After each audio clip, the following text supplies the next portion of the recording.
뇌종양과 뇌경색을 진단받은 조국 전 장관의 부인 정경심 교수가 검찰에서 6번째 소환 조사를 받고 있습니다. 정 교수 측은 검찰에 입원 증명서를 제출했습니다. 하지만 검찰은 서류가 부실하다며 추가 자료를 요청했고, 정 교수 측은 해당 병원이나 환자들이 불필요한 피해를 입을 수가 있어서 병원 이름 등을 가리고 서류를 제출한 것이라고 밝혔습니다. 박규환 기자입니다. 정경심 교수 측 변호인은 검찰의 요청에 따라 정 교수의 입원 증명서를 제출했습니다. 제출된 입원 증명서에는 뇌경색과 뇌종양 등 정 교수의 병명과 함께 입원 기간 등이 적혀 있는 것으로 전해졌습니다. 하지만 담당 진료과가 신경외과가 아닌 정형외과로 되어 있고 법률상 증명서의 요건이 되는 의사의 면허번호와 병원 직인 등은 가려진 것으로 알려졌습니다. 검찰은 현재까지 받은 자료만으로 뇌종양과 뇌경색을 특정할 수 있을지 의문이라며 정 교수 측에 추가 자료를 요청했습니다.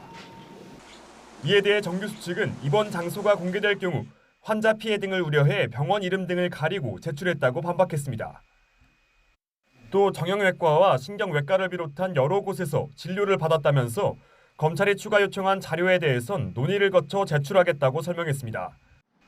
건강 악화에도 불구하고 정 교수는 조 전 장관 사퇴 당일인 지난 14일에 이어 이틀 만에 서울중앙지검에 출석했습니다. 벌써 6번째 조사입니다.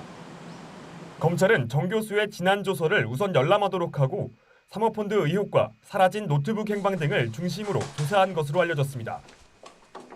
또 웅동학원 채용 비리와 관련해 정 교수가 재직 중인 동양대학교에서 채용 시험이 출제된 것으로 알려져 이에 대해서도 추궁한 것으로 보입니다. 검찰은 이번 주 정 교수 조사를 마무리한 뒤 구속영장 청구 등 신병 처리 방향을 정할 방침이었지만 정 교수 건강 문제가 막판 변수로 떠올랐습니다.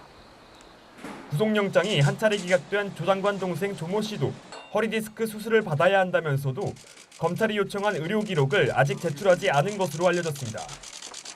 검찰은 조만간 조 씨를 불러 추가 조사한 뒤 구속영장을 재청구할 계획입니다. YTN 박규환입니다.